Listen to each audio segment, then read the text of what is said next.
রহিম, করিম, বাদশা ৩ ভাই। গৃহস্থের ছেলে তারা, নিজেরাও হয়েছে গৃহস্থ।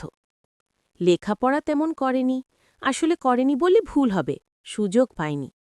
ছোটকালে বাবা মারা যাওয়ার কারণে সংসারের দায়িত্ব এসে পড়ে বড় ২ ভাইয়ের উপর। রহিম, করিম যদিও লেখাপড়া করতে পারেনি, তাই তাদের ইচ্ছা বাদশাকে লেখাপড়া করাবে। ২ ভাইয়ের স্বপ্ন বাদশা লেখাপড়া করে অনেক বড় হবে। কিন্তু বাদশার লেখাপড়ার দিকে কোনো মনোযোগ নেই। হাজার পড়লেও তার কোনো পড়া মনে থাকে না। একদিন রহিম বাদশাকে বলল, বাদশা, তোর খাওয়া হলে গরুটা মাঠে নিয়ে যাস। বাদশা কি করল জানো? সে তার খাওয়া দাওয়া শেষ করে রহিমের ঘরে গরু নিয়ে হাজির। রহিম তো তার ঘরে গরু নিতে দেখে খুবই রেগে গেল। সে রেগে মেগে বলতে শুরু করল, আমি তো আমার ঘরে গরু নিয়ে আসতে বলেছি। তোকে বলেছি গরুটা মাঠে নিয়ে যেতে। যে কাজ দেই সে কাজই উল্টাপাল্টা করতে হয়। তোর কি মনে থাকে না, নাকি ইচ্ছা করে করিস? তোকে নিয়ে আর পারছি না। এমনিতে ভাবে কাটে রহিম, করিম আর বাদশার দিন। প্রতিদিন বাদশার কোনো না কোনো ভুল যেন বড় ভাইদের কাছে নিত্যদিনের সঙ্গী। একদিন রহিম করিমকে তাদের মা বলল, অনেক দিন হয় তোদের নানির খোঁজ নেওয়া হয় না। একবার তোরা কেউ যাবি, তোদের নানিকে দেখে আসবি। না মা, আমরা তো যেতে পারবো না। সবেমাত্র খেতে ফসল বুনলাম, এখন তো যাওয়া যাবে না। তার চেয়ে বরং বাদশাকে পাঠাও। সে যাক নানির কাছে। সে গিয়ে নানির খোঁজ খবর নিয়ে আসুক। মা বাদশাকে বললেন, বাবা বাদশা, তোকে একটু তোর নানির বাড়ি যেতে হবে। অনেক দিন হয় তোর নানির খোঁজ খবর পাই না। বাদশা রাজি হল। সে বলল, আচ্ছা বেশ, যাব। তবে আমাকে কিন্তু বাদাম খাওয়ার টাকা দিতে হবে।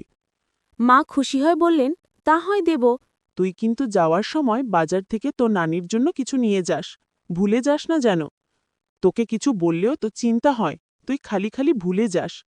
এক কাজ করিস, যাওয়ার সময় কিছু নিব বলতে বলতে যাবি, তাহলেই মনে থাকবে। বাদশা আর কিছু জানতে না চেয়ে রাজি হয়ে গেল। পরদিন সকালে বাদশা রওনা দিল নানির বাড়ি। যাওয়ার সময় কিছু নিব বলতে বলতে রওনা দিল। এই কথা বলতে বলতে বাজারে গেল। বাজারে গিয়ে এক দোকানদারকে বলল, ভাই, আপনার দোকানে কিছু আছে? দোকানদার তার বোকামি বুঝতে পারল না। সে বলল, হ্যাঁ ভাই, আছে তো। এই তো দোকান ভরা কত কিছু।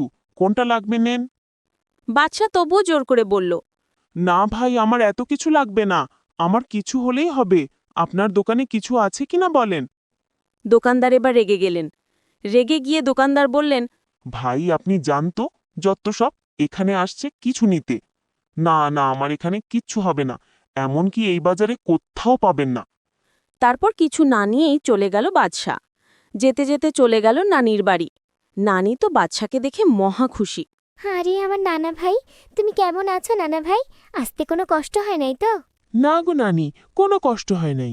তোমার জন্য মা কিছু আনতে বলেছিল, কিন্তু নানি, সারা বাজার খুঁজেও কিচ্ছু পেলাম না। তাই তোমার জন্য কিছু আনতেও পারলাম না। পরের বার যখন আসবো, তখন মাকে বলবো কিছু কিনে দিতে। নানি বাদশার বোকা কথার মানে বুঝতে পারল না। তবে তিনি তো জানেন যে তার ছোট নাতিটা একটু অন্যরকম। তিনি বললেন, চল নানা ভাই, কিছু খাবি? চল। বাদশা তো অবাক। নানি, তুমি কিছু পাইলা কই? আমি সারা বাজার খুঁজেও কিচ্ছু পেলাম না। তাড়াতাড়ি আমাকে কিছু খেতে দাও। নানা ভাই কি কয়? কিছু একটা তো কথার কথা। আমি তো তোমার জন্য বানাইছি শুটকির ভরা। না না, আমি তো একা মানুষ, রান্না বান্না করার তেমন চাপ নাই। কিছু একটা হইলেই আমার দিন পার হয়ে যায়। আমি যদি জানতাম তুমি আসবা, আমার নানা ভাই আসলে তো আমি দেশি মুরগি জবাই করে রাখতাম। তুমি আজকে থাকবা নানা ভাই, আমি তোমার জন্য দেশি মুরগি রান্না করব। এখন খাবে? চলো। বাদশা আর নানি একা একজন বুড়ো মানুষ। একা একা রান্না করে, যখন যা করতে পারে তাই দিয়ে দিন কাটায়। আজ নানি রান্না করেছে শুটকির বড়া। বাদশা শুটকির বড়া দিয়ে মজা করে খেল। তার কাছে শুটকির বড়া এত মজা হয়েছে যে আর কোনোদিন এত মজার খাবার খায়নি। সে ভাবল বাড়িতে গিয়ে মাকে বলবে এই শুটকির বড়া বানিয়ে খাওয়াতে। নানিকে বলল, তোমার হাতে শুটুকির বড়া অনেক মজা হয়েছে। এত মজা হয়েছে যে এর স্বাদ আমি জীবনেও ভুলব না। আজই মাকে গিয়ে বলবো শুটকির বড়া বানাতে। নানি, তুমি আমার যাওয়ার ব্যবস্থা করো, আমি বাড়িতে যাইতে চাই। নানি। নানা ভাই, তুমি তো এইমাত্র আইলা, এখনই চলে যাবা? তোমারে তো আমি কিছুই খাওয়াইতে পারলাম না। শুটকির বড়ার স্বাদ পেয়ে বাদশা তাড়াতাড়ি বাড়িতে রওনা দিল। সে যদি খাবারের নামটা ভুলে যায়, তাই সারা রাস্তা বলতে বলতে রওনা দিল। মুখে কোনো কথা নেই, শুধু একটা কথাই, শুটকির বড়া, শুটকির বড়া, শুটকির বড়া। এইরকম বলতে বলতে পুরো রাস্তা আসলো। পুরো রাস্তা এসে নদী পার হয়ে নৌকা থেকে নামতেই ভুলে গেল শুটকির বড়ার নাম। এখন বলছে, হারিয়ে গেছে, হারিয়ে গেছে, হারিয়ে গেছে, হারিয়ে গেছে। এই কথা বলতে বলতে যখন বাড়িতে গেল, ভাইরা তো অবাক, খুব আশ্চর্য হয়ে জানতে চাইল, কিরে, কি হারাইছে?